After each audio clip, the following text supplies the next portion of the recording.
sahabat Kompas.com, ini baru selesai balapannya. Kita lihat tadi bagaimana Pecco Bagnaia mempertahankan keunggulan di tengah jatuhnya Jorge Martin ya. Dan ini luar biasa sambutan dari tribun, disusul Pecco, disusul oleh Maverick Viñales dan Fabio Quartararo. Big battle hingga menjelang akhir balapan. Tapi kita lihat Quartararo akhirnya tidak bisa melewati Viñales. Cuman seru banget, dia terus mencoba sampai final sector, perbedaannya kurang dari 0,8 detik. Dan ini adalah pertarungan yang sangat luar biasa untuk balapan MotoGP Mandalika yang kedua. Nantikan ulasan lengkapnya berikut ini. Ini adalah review hari ketiga MotoGP Mandalika, yaitu main race.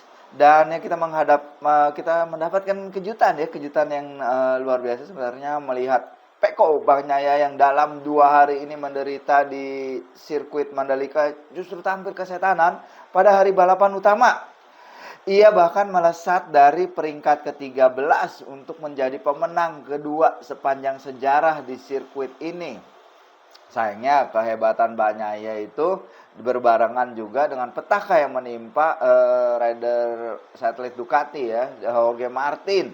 Rider Prima Pramac ini sebenarnya unggul 7 poin di kejuaraan dunia ya. Dia kemarin melewati Pecco Bagnaia akhirnya setelah sempat tertinggal 66 angka bisa unggul atas Pecco Bagnaia di kejuaraan dunia setelah menang di sprint race ya. Dan dia juga sebenarnya tengah leading dengan sangat luar biasa di Mandalika, sempat unggul 2,8 detik di depan saat dirinya kehilangan kontrol di tikungan 11 dan terjatuh. Ya kalau lagi leading cukup jauh ini dan terjatuh, ingat Marc Marquez ya beberapa tahun lalu di Kotas.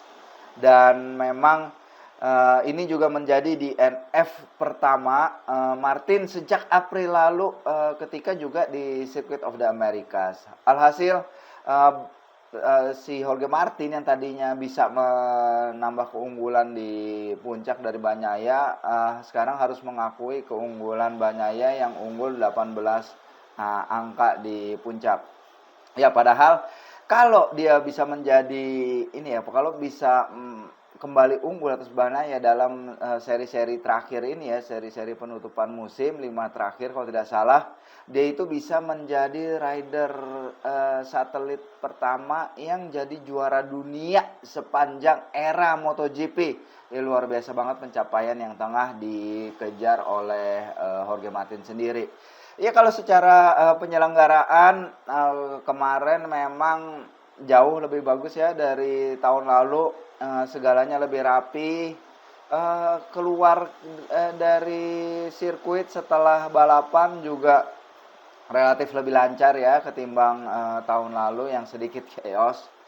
Secara penyelenggaraan lebih bagus, secara organisasi juga lebih oke, lebih rapi. Ini based on pengalaman gue dari gue datang juga tahun lalu, dan cuaca yang mendukung. Karena tahun lalu kan itu hujan sekali ya ketika race day. Jadi hujan ditambah infrastruktur yang belum siap itu menyebabkan banyaknya lumpur.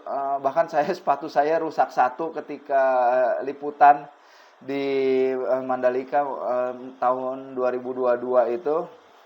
Jadi memang kalau balapan dry kayak kemarin sih memang sangat panas sih. Cuman banyak fans yang saya ajak ngobrol juga mereka menikmati seperti ini ketimbang hujan-hujanan yang seperti lalu seperti tahun 2022 ya. Dan juga karena kondisinya ideal, semua kondisi ideal, balapan bisa berlangsung full 27 lap dan bukan 20 lap, jarak yang diperpendek seperti tahun lalu. Dan ini kok sebenarnya secara penyelenggaraan Dorna juga kemarin bilang memang tahun pertama kemarin adalah tahun pembelajaran dan mereka sangat puas dengan perkembangan yang telah dilihat dalam penyelenggaraan yang kali ini.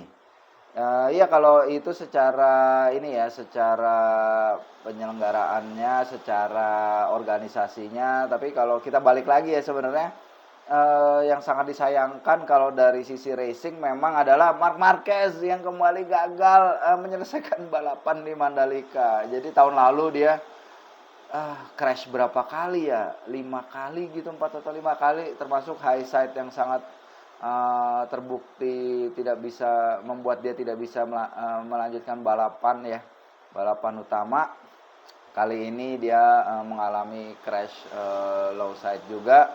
Dan ini sangat disayangkan bagi seorang rider yang ini ya, yang mungkin punya pendukung terbanyak di sini, rider aktif yang punya pendukung terbanyak di Mandalika, karena kemarin ya ketemu juga banyak ini ya fans Rossi yang pakai kuning stabilo, tapi mereka terbagi ya, ada yang suka BZC, ada yang suka Pecco Bagnaia yang tentu saja merupakan murid-murid Rossi di Akademi VR46. Oh iya, sebelumnya lupa mau bahas soal upacara pembukaan juga yang luar biasa ya, yang menarik. Di podium juga sangat menarik ketika siapa tuh? Maverick Vinales dengan kostum Batman-nya, dan ketika upacara pembukaan luar biasa sekali, ada Putri Aryani menyanyikan lagu Indonesia Raya, dan juga ada pas pembukaan ada beberapa tarian-tarian, dan juga terakhir ketika